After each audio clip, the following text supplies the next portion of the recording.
আসসালামু আলাইকুম। আজকে হচ্ছে শনিবার। তো শনিবারে হচ্ছে যেটা হচ্ছে আজকে আমার ছেলের পরীক্ষা। ও হচ্ছে বৃত্তি পরীক্ষায় পঞ্চম শ্রেণীর অংশগ্রহণ করেছিল। তো সকাল সকাল হচ্ছে সবাই মিলে উঠে বের হয়ে গেছি, যেহেতু বাসায় কেউ নয়, ওদেরকে রেখে যাব। তো সেই কারণে হচ্ছে আর সবসময় যেটা হয় বৃত্তি পরীক্ষায় টিচাররা নিয়ে যায়, তো আজকে বললো যে টিচাররা নেবে না, গার্জিয়ানকে নিতে হবে।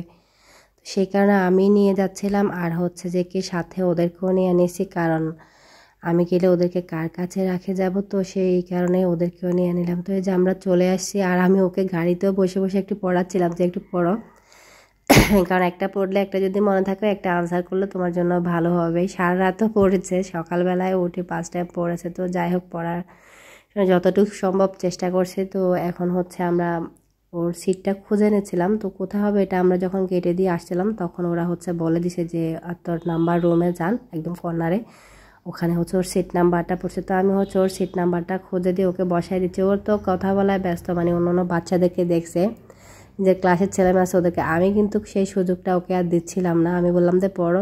তো এখানে হচ্ছে অনেক গার্জিয়ানেরা আছে, আবার অনেক শিক্ষকেরাও ছাত্রদেরকে নিয়ে আসছে, সবাই বসেছিল। তো আমি যতক্ষণ সম্ভব ওর কাছে দাঁড়াইছিলাম, আর ওকে হচ্ছে পড়াটা আর একটু দেখে নিতে বললাম যে তত ভালো করে দেখে নিবা, তোমার তত ভালো, কথা বললে কোনো লাভ নাই।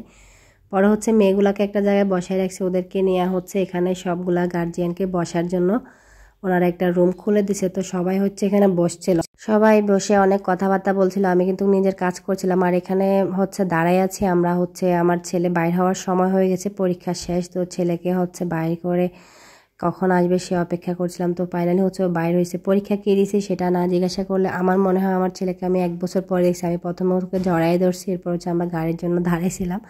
তো যাই হোক, একটা গাড়ি নিয়ে চলে এসেছি। একটু গাড়ি পাইতে অসুবিধা হয়েছে, যেহেতু অনেকে আজকে পরীক্ষা দিতে গেছে। তো এরপর হচ্ছে আমি আসার সময় কিছু ফল নিয়ে আসছিলাম। দেখুন, এই যে একটা আপেল কিন্তু পচা আছে, এত দেখি শুনি ফল নেই, তারপরও কেন জানি পচা পড়ে, এটাই আমি বুঝতে পারি না। আর ওনাদেরকে যখন বলি আমি দেখে নেব, বলবো যে আপনি দেখবেন না, আপনার হাত লাগানোর দরকার না, আমরা দেখে দিচ্ছি, কিন্তু শেষে পচাটাই দে। তো সাথে একটু কলাও নিয়ে আসছি, যেহেতু শীতকাল, খুব বেশি কলা খেতে ভালো লাগে না, তো সেই কারণে অল্প একটু নিয়ে আসছে। আর হচ্ছে এখন ফ্রিজে রাখবো না, যেহেতু শীতের সিজন চলে আসছে, এখন এমনিতেই ফলগুলা সপ্তাহখানিক নর্মালি থাকলে ভালো হবে। তো আমি এখানে কিছু ব্রেড আর হচ্ছে কিছু ব্রন নিয়ে আসছি, বাইরে গেলে এগুলো নিয়ে আসে ওদের খাওয়ার জন্য। আর এখানে হচ্ছে কিছু সবজি কিনেছি। মানুষে যে বলে সবজির দাম স্বর্ণের দাম, আসলে সত্যি কথা। এখানে আমি 190 টাকার সবজি নিয়েছিলাম, অল্প কয়েকটা সবজি নেওয়ার পরে দাম জিজ্ঞাসা করলাম, বললো 190 টাকা আসছে। আমি বললাম কীভাবে 190 টাকা আসে? এই যে 250 গ্রাম আমি সিম নিয়েছি, কারণ আমার ঘরে সিমটা কেউ খায় না, মাছের সাথে দিলে আমার কাছে খুব ভালো লাগে। তো আমি এই কারণে হচ্ছে 250 গ্রাম নিয়েছি। এর একটা রেসিপি করেছি, সম্ভব হলে আপনাদের সাথে শেয়ার করব। তো সাথে 2টা তিতা করলা নিয়েছে, এটা মনে হয় 250 গ্রাম হবে। এটা নিয়েছে 30 টাকা। 2টা লেবু 20 টাকা। 10 টাকার মনে হচ্ছে ধনিয়া পাতা। আর 1 কেজি আলু নিয়েছি 120 টাকা। এখন নতুন আলু বাইরে এসে আজকে প্রথমে আমি আলু কিনলাম, তো জিজ্ঞাসা করলাম কেজি কত, বললো 120 টাকা। বললাম 1 কেজি দেন, কিন্তু পরে অনেকগুলো আলু দেখি পচা, বোঝেন অবস্থা। তো সবজিগুলো একটু গোছায় রাখছি। এখন হচ্ছে এখানে আমি যেহেতু ফ্রেশ ধনিয়া পাতাটা নিয়ে আসছি, তো এই ধনিয়া পাতা দিয়ে একটা ডিম ভাজি করবো। এটা কিন্তু আমার কাছে খুব ভালো লাগে। ছোটোবেলায় যখন আমাদের বাড়িতে ধনিয়া পাতার চাষ করতো আমার বাবাই, তখন আমরা প্রতিদিন, মানে প্রতি 2-1 দিন পরপর হচ্ছে ধনিয়া পাতা দিয়ে ডিম ভাজিটা করতাম। এখানে খুব বেশি করে ধনিয়া পাতা দিতাম। আমি তো এখানে কিনে আনছি, অল্প দিছি, কিন্তু আরও অনেকগুলো দিতাম ধনিয়া পাতা, সামান্য একটু পেঁয়াজ আর কাঁচামরিচ, সাথে একটা ডিম দিতাম। তো এটা কিন্তু খেতে খুবই ভালো লাগতো।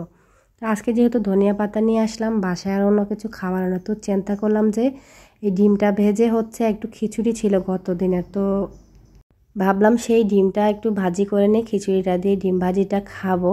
তো ভিডিও ভালো লাগলে লাইক, কমেন্ট, শেয়ার করবেন, সাবস্ক্রাইব করে চ্যানেলের পাশে থাকবেন। ফেসবুক পেজ থেকে দেখলে পেজটাকে ফলো দিয়ে রাখবেন। তো এই যে আমি ডিমটা হচ্ছে ভেজে নিচ্ছি। ছেলেকে পরীক্ষা দেওয়াতে যাওয়ার পর ওখানে যে বসেছিলাম একটা রুমে, সবাই গার্জিয়ান মিলে বসেছিল। তো সেখানে হচ্ছে আমাদেরকে একটা পার্সেল দেওয়া হয়েছে, একটা সিঙ্গারা আর একটা কেক ছিল। আমি যেহেতু খুব সকালে গিয়েছিলাম, খুব বেশি কিছু খেয়ে যাইনি, ভাবলাম সিঙ্গারাটা খাই।